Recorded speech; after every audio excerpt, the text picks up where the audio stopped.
하나님의 지엄하신 명령을 어기고 선악과를 먹었습니다. 간교한 뱀의 말처럼 선악과를 먹은 인간 아담과 하와는 결코 하나님과 같이 되지 않았습니다. 이전보다도 더 좋아지기는커녕 오히려 모든 것들이 이전보다 더 악화되었습니다. 하나님과 함께 거닐던 아름다운 에덴 동산, 아름다운 강이 흐르고 경작하는 것마다 풍성하게 소산을 거둘 수 있는 기름진 에덴 동산, 각종 열매 맺는 나무들과 각종 들짐승과 각종 공중의 새들도 평화롭게 살아갈 수 있는 에덴 동산, 하나님이 보시기에도 참 좋고 아담과 하와를 비롯한 하나님의 모든 피조물들이 살기에도 참 좋은 에덴 동산. 이 에덴 동산에서 아담과 하와는 쫓겨납니다. 에덴 동산에서 쫓겨난 아담과 하와의 앞날이 걱정입니다. 여러분, 오늘 제가 다른 주일보다 길게 본문을 읽었잖아요. 이 본문을 읽은 동안에 여러분, 에덴 동산에서 쫓겨나는 아담과 하와의 앞날이 걱정이 안 돼요? 걱정돼요. 걱정되는 이유가 몇 가지 있습니다. 첫 번째는요, 하나님과 좋았던 관계가 깨어져 버렸기 때문에 그래요. 이들이 하나님의 낯을 피합니다. 이전에는 하나님과 함께 있는 것이 마냥 기쁘고 행복했어요. 마냥 기쁘고 행복하면서 하나님과 함께 동산을 거닐었어요. 그런데 이젠 이들이 하나님을 피합니다. 이들이 하나님의 소리를 듣고 두려워하여 숨습니다. 이전에는 하나님의 목소리가 들리면 하던 일 멈추고 뛰어나갔어요.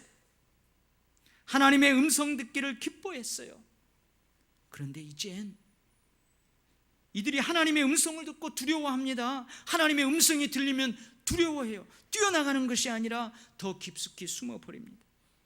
무슨 말입니까? 하나님과 좋았던, 하나님과 친밀했던 관계가 깨어졌다는 말입니다. 그래서 하나님 앞에 부끄러움 없이 자신을 나타낼 수 없는 거예요. 이젠 부끄럽습니다. 이젠 민망합니다. 오히려 하나님과 더 멀리, 오히려 하나님과 더 깊숙이 그냥 숨어버리는 거예요. 하나님에게서 더 깊숙이 숨어버리는 거예요. 하나님께서 아담에게 물어보잖아요. 아담아, 내가 먹지 말라 명한 그 나무의 열매를 어찌 먹었느냐? 그러니까 아담이 이렇게 대답해요. 하나님은 안타까워서 어찌 먹었느냐? 근데 아담이 뭐라고 대답해요? 하나님 때문이에요. 물론 직접적으로 이렇게 대답하지는 않습니다. 그러나 아담이 하는 대답의 결론은 하나님 때문이라는 거예요. 하나님이 주셔서 나와 함께 있게 하신 여자가 그 나무 열매를 내게 주어서 내가 먹었습니다. 하나님께 책임을 돌리는 거예요. 하나님, 내가 언제 하와를 달라고 그랬어요? 주시려면은 좀 잘 만들어 주시지요. 유혹에 너무나 쉽게 흔들리는 갈대와 같이 어찌 만들어 주셨어요? 자기가 죄를 지어놓고 하나님이 잘못했다고 하는 이 사람은 뻔뻔한 사람입니다. 괘씸한 사람입니다. 이러면 안 돼요. 이러면 좋았던 관계는 깨지고 마는 것입니다. 과연 이들의 앞날에는 희망이 있을까요? 앞으로 아담과 하와는 잘 살아갈 수 있을까요? 이들의 앞날이 결정되는 두 번째 이유는 부부 관계도 깨어졌기 때문에 그래요. 아담이 하와를 얼마나 사랑했습니까? 하와, 당신은 내 뼈 중에 뼈요, 살 중에 살입니다. 그렇게 사랑했어요. 서로 도와주는 배필이었습니다. 서로 도와주고 서로 사랑하니 몸은 떨어져서 둘일지라도 늘 한 몸같이 그렇게 살았어요. 두 사람이 벌거벗었어도 부끄럽지 않았습니다. 허물이 드러나도. 부끄럽지 않았어요. 두 사람 사이에는 아예 부끄러움이라는 것 그 자체가 존재하지 않았습니다. 그만큼 서로 친밀하게 서로 사랑하며 한 몸 되어 지냈어요. 매일 행복했어요. 매일매일 행복이었어요. 그런데 아담이 이런 사태가 벌어진 모든 책임을 하와에게 뒤집어 씌워버려요. 우유부단한 여자라고 합니다. 저 여자가 안 주었으면 내가 안 먹었을 것인데 저 여자가 주어서 먹었다. 아담과 하나님과의 대화를 옆에서 듣고 있던 하와의 마음은 얼마나 아팠을까요? 제 찌질이 같은 놈. 너무나 큰 상처를 받습니다. 너무나 큰 상처를 주고받아요. 평생 상처로 남습니다. 사랑했던 이 사람이, 늘 도와주었던 이 사람이, 늘 한마음 한뜻이었던 이 사람이 모든 책임을 내게 뒤집어 씌워버려요. 여러분, 이러면 안 됩니다. 이러면 좋은 관계는 박살나고 맙니다.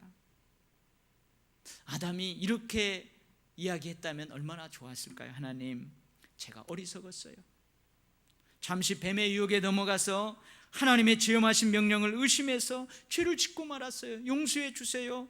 하와는 아무 잘못이 없어요. 저를 벌하세요. 하와는 살려주세요. 이렇게 말했다면 사랑하는 두 사람의 관계는 깨어지지 않았을 것입니다. 그나마 앞으로 이 두 사람이 에덴 동산을 떠나 세상에서 살아가려면은 서로 사랑하고 서로 돕고 힘과 뜻을 합해서 한 몸으로 살아도 여러분, 그 세상은 살아가기가 힘들 텐데 여러분, 이렇게 큰 상처를 가지고 살아가야 되니 여러분, 과연 희망이 있을까요? 더군다나 이 두 사람에게는 너무나 무겁고 힘든 짐이 지워지게 됩니다. 평생 지고 살아가야 하는 무겁고 힘든 짐을 지고 에덴 동산 밖 세상으로 나갑니다. 그게 뭐냐? 어떤 짐일까요? 임신하는 고통과 자식을 낳아 기르는 수고입니다. 해산의 고통이 얼마나 큽니까? 저는 몰라요. 그래서 말할 수 없는 고통이래요. 남자들은 말할 수 없는 고통이에요. 여자들이 당신들은 몰라 그러죠. 그만큼 출산의 고통이 있어요. 우리 어른들이 이런 말 하잖아요. 애 낳으러 갈 때 벗어놓고 간 신발을 한 번 더 돌아본대요. 이런 말이 있어요. 왜 그래요? 그만큼 애기 낳다가 죽을 가능성이 많다는 거예요. 내가 다시 와서 저 신을 신으려나? 그만큼 출산에는 큰 고통과 위험이 따르게 됩니다. 여러분, 이런 출산의 고통이 하와에게 주어졌어요. 그럼 이런 고통과 위험을 감수하고 자식을 낳았다고 해서 수고가 끝납니까? 아닙니다. 낳은 자식을 키우는 수고는 평생 부모의 십자가예요. 여러분, 자식을 낳았다고 해서 그 자식이 자식이 아니에요. 자식으로 잘 키워야 돼요. 물론 자식을 키우면서 기쁨도 있고 행복도 있어요. 그러나 자식은 부모의 눈물이고 부모의 아픔입니다. 저하고 친한 목사님이 참 안타까운 이야기를 저에게 하더라고요. 자기 교회에 80세 되신 권사님이 계시답니다. 이제 80 됐으면 여러분, 자식들 효도받으면서 노후를 평안하게 사실 나이잖아요. 근데 그 80세 되신 권사님 댁을 신방을 했대요. 근데 그 권사님이 눈물을 흘리면서 이렇게 말씀하시더래요. 목사님, 우리 아들 위해서 기도 좀 많이 해주세요. 우리 아들이 카센터를 하는데 잘 안 된대요. 어떤 날은 퇴근해서 엄마, 오늘 한 건도 못했어요. 이 말을 들으면 그날 밤은 마음이 무거워서 잠을 잘 수가 없어요. 그러니 목사님, 우리 아들 위해서 기도해 주시고 차가 고장나면 한번 들러주세요. 예, 차가 고장나면 꼭 아드님 카센터로 갈게요. 근데 이 권사님이 교회에서 목사님을 만날 때마다 말씀하신답니다. 목사님, 우리 아들 카센터가 잘 안 된대요. 목사님, 차 가지고 한번 가주세요. 목사님, 한번 가봤어요? 갔어요. 근데 이 목사님이 고민을 하는 거예요. 근데 차가 고장이 안 난대. 그렇다고 해서 고장도 안 난 차를 가지고 갈 수도 없고, 그래서 제가 그랬어요. 아니, 제가 가까이 있으면 나라도 갈 텐데. 여러분, 이것이 부모가 감당해야 할, 여러분, 해산의 수고고 자식을 키우는 수고예요. 고통이에요. 이것을 어깨에 지고 에덴 동산 밖으로 나가야 돼요. 그런데 이들이 평생 감당해야 할 고통과 수고가 이것뿐이 아닙니다. 더 있어요. 에덴 동산에서의 경작은 소출을 풍성했어요. 경작의 소출은 풍성했어요. 에덴 동산에서 경작과 소출은 즐거움이었어요. 농사 짓는 것도 즐거움이었어요. 그 농사 짓는 소출을 거두는 것도 기쁨이었어요. 행복이었어요. 그러나 이제는요, 평생 죽도록 수고해야 그 소산을 먹을 수 있어요. 죽을 때까지 얼굴에 비 오듯이 땀을 흘려야 먹을 것을 얻을 수 있어요. 땅이 쉽게 식물을 그들에게 내어주지 않습니다. 땅이 가시떨기와 엉겅퀴를 내어가지고 땅에서의 소출을 어렵게 만듭니다. 에덴 동산에서 쫓겨나 세상에서 이렇게 살아야 할 이들의 앞날에는 이런 과연 희망이 있을까요? 앞으로 아담과 하와는 잘 살 수 있을까요? 에덴 동산에서는 저주, 고통, 가시덤불과 엉겅퀴 같은 원수, 상처와 아픔이 없었습니다. 그런데 이젠 에덴 동산에서 쫓겨나 살아가야 할 세상에는 이런 것들이 불쑥불쑥 찾아와요. 그것을 기꺼이 감당해야 돼요. 아담과 하와가 선악과를 먹은 후 처음으로 인식한 것이 뭐예요? 수치예요. 수치, 부끄러움. 그래서 이들이 처음으로 한 것이 뭐냐? 무화과나무 잎으로 엮어 만든 치마를 입는 일이었어요. 이들이 처음으로 입은 잎사귀 옷, 이게 과연 뭘 상징할까요? 뭘 대변할까요? 제가 묵상 가운데 이런 깨달음을 얻었어요. 이 잎사귀 옷은 앞으로 이들이 에덴 동산 밖에서 감당해야 될 저주, 고통, 원수, 상처와 아픔을 상징합니다. 이것을 대변해요. 이들은 평생 이 옷을 입고 살아가야 합니다. 저주의 잎사귀 옷을 입고 살아가야 돼요. 고통과 상처와 아픔의 잎사귀를 입고 살아가야 합니다. 이런 잎사귀 옷이 이들에게 무슨 희망이겠습니까? 이젠 이들에게 하나님은 두려움의 존재예요. 하나님의 음성이 들릴 때 무서워요. 피하고 숨어야 하는 존재입니다. 이 두려움의 잎사귀 옷을 입고 살아갑니다. 무슨 희망이 있습니까?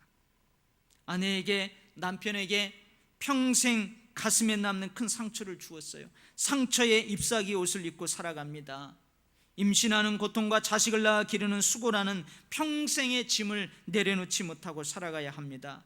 죽도록 수고하고 비 오듯 땀을 흘려야만 땅의 소산을 내어줄 것입니다. 상처와 아픔과 고통의 잎사귀 옷을 입고 살아가야 합니다. 무슨 희망이 있겠어요? 하나님과 함께 하나님의 품 안에서 아름답고 풍요로운 행복하고 즐거운 에덴 동산의 삶에 비교하면 앞으로 이들의 삶은 절망적입니다. 여러분, 그렇잖아요. 아주 큰 집에서 물질적인 쪼들림 없이 사업도 잘 되고 그렇게 살다가요, 여러분, 다 부도가 났어요. 쉽게 말해서 다 방해버렸어요.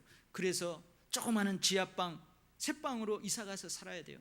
그러면 여러분 더 힘든 거예요. 더 힘든 거예요. 부끄럽고 힘들고. 그래서 그거 극복하지 못하면 사람들 그냥 목숨 끊어버리잖아요. 절망이죠.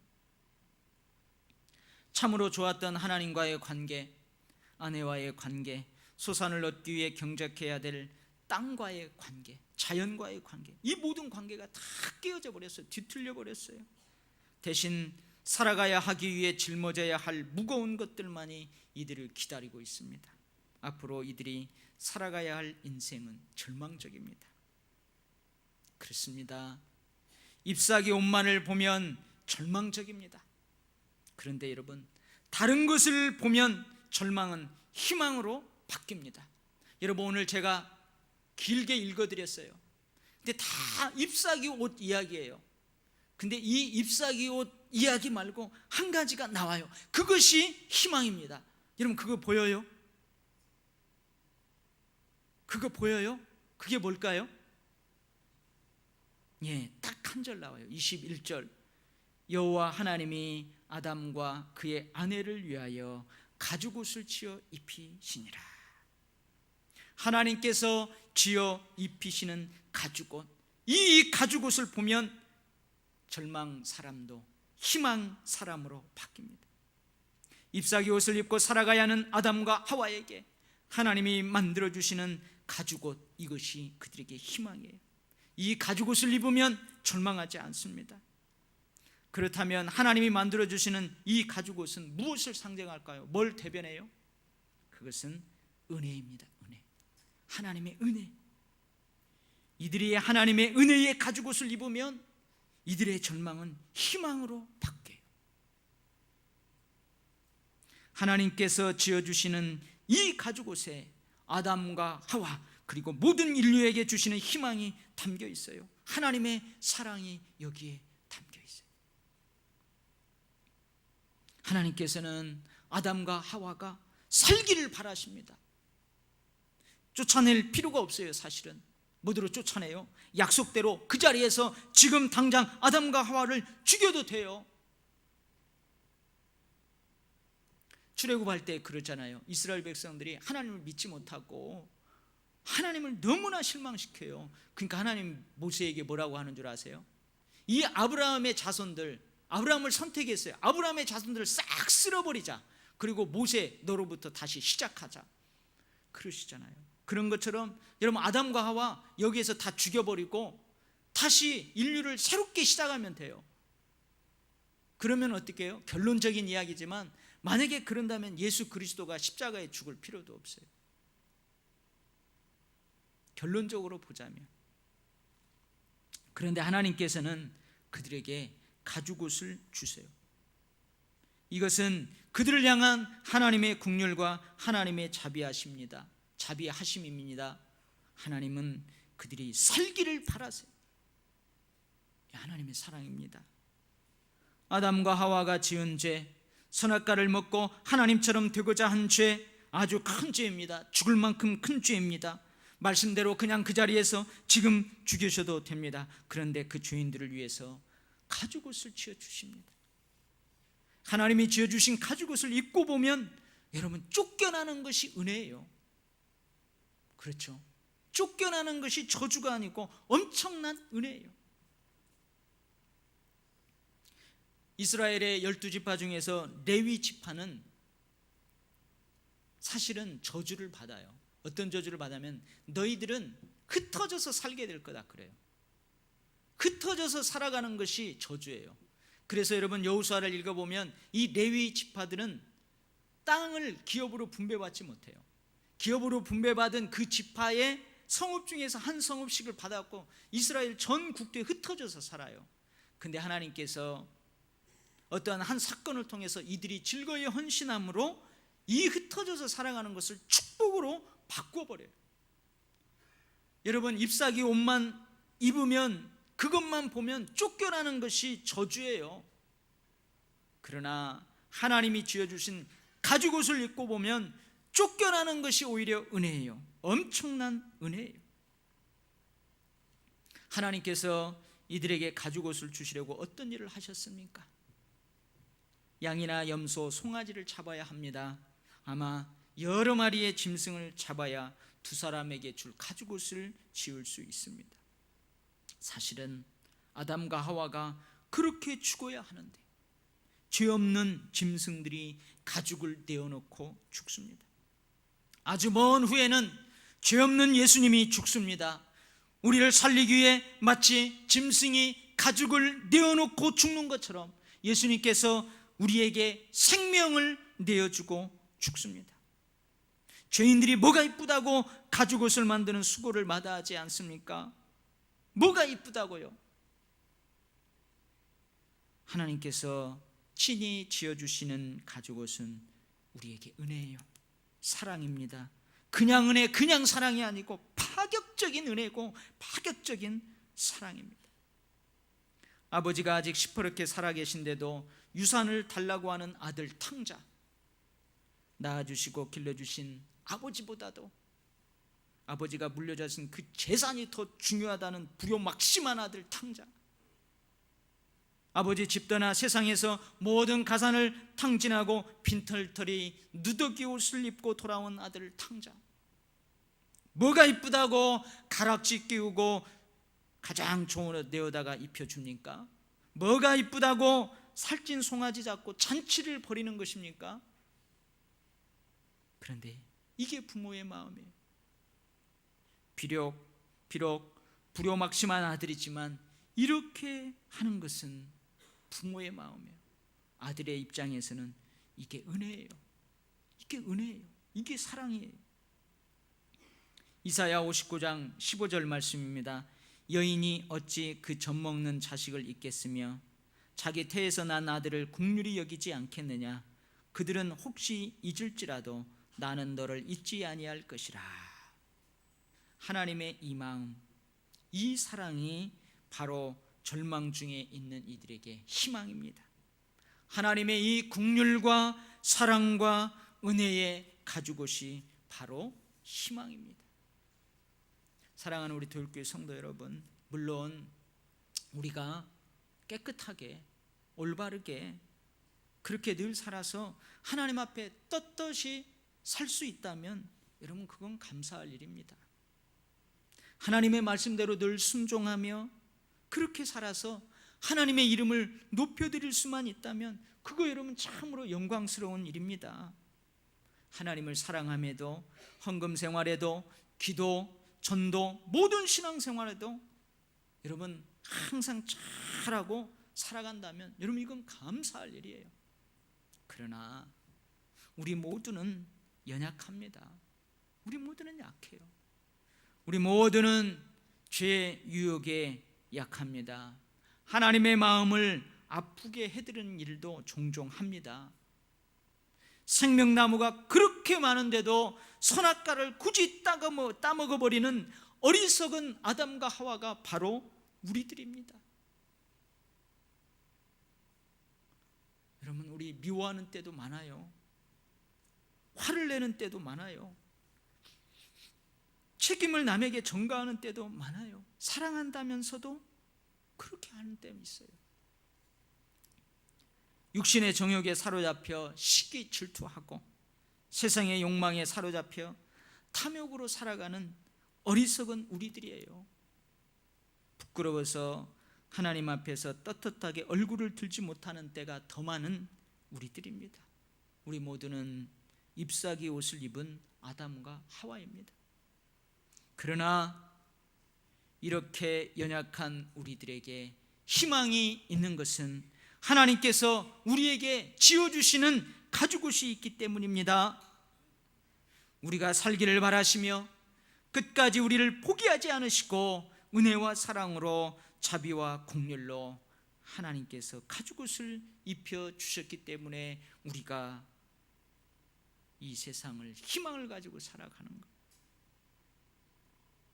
우리가 가죽옷을 입으면 여러분 저주가 축복으로 바뀌어요.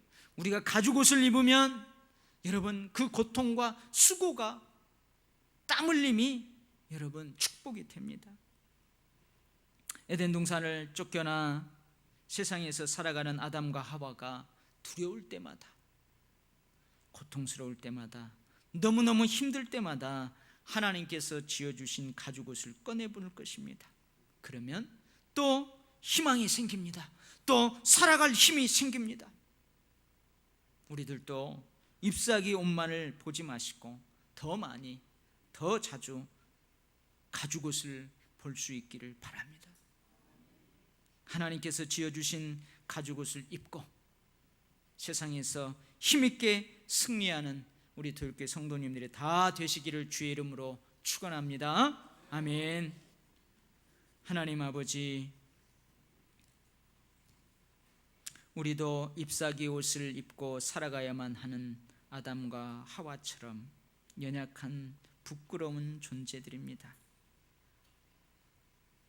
그러나 아담과 하와에게 가죽옷을 주셨던 하나님께서 우리에게도 또한 때마다 일마다 가죽옷을 주시는 줄 믿습니다. 하나님의 은혜, 하나님의 공률, 하나님의 사랑으로 우리가 살게 하여 주시옵소서. 아버지 하나님, 우리에게 찾아오는 고통, 우리에게 찾아오는 저주, 우리에게 찾아오는 너무너무나 안타까운 모든 일들, 하나님이 주시는 가죽옷을 입고 그것과 맞으면 모두 축복으로 바뀔 줄 믿습니다. 아버지 하나님, 흩어져 살아가는 것이 저주였는데 하나님이 그것을 축복으로 바꾸자 흩어져서 살아가는 것이 복이 되었던 것처럼 하나님, 우리의 모든 삶의 순간순간 삶의 상황에서 하나님이 지어주신 가죽옷으로 말미암아 늘 기뻐하고 즐거워하고 하나님께 영광 올려드리는 그런 삶을 저희들이 살아가게 하여 주시옵소서. 하나님, 오늘 이 자리에 나와 하나님의 은혜를 간절히 사모하는 이들, 주여 그의 마음을 헤아려 주시옵소서.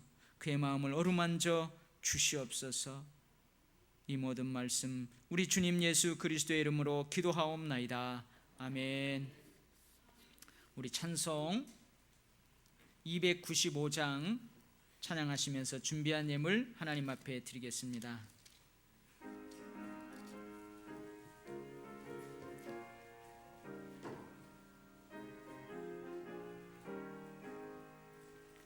큰 죄에 빠진 나를 주 예수 건지사 그 넓은 품에 다시 품으신 은혜는 저 바다보다 깊고 저 하늘보다 높다. 그 사랑 영원토록 나 찬송하리라.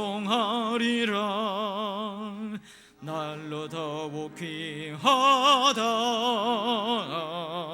날로 더욱 귀하다. 한이 없는 넓은 우리 주의 사랑 날로 더욱 귀하다.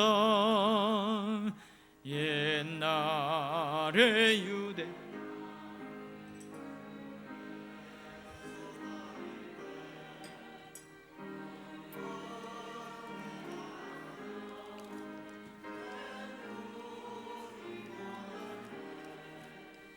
눈먼 자 병든 자를 다 고쳐주셨으니 나 같은 죄인까지 그 은혜 받도다. 날로 더욱 귀하다. 날로 더욱 귀하다. 한이 없는 넓은 우리 주의 사랑 날로 더욱 귀하다. 주 그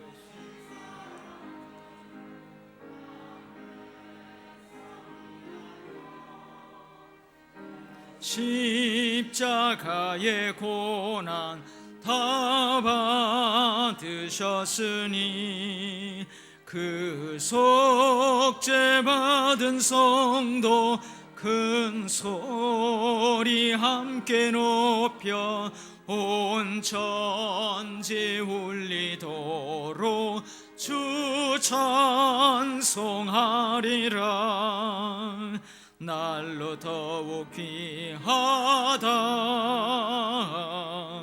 날로 더욱 귀하다.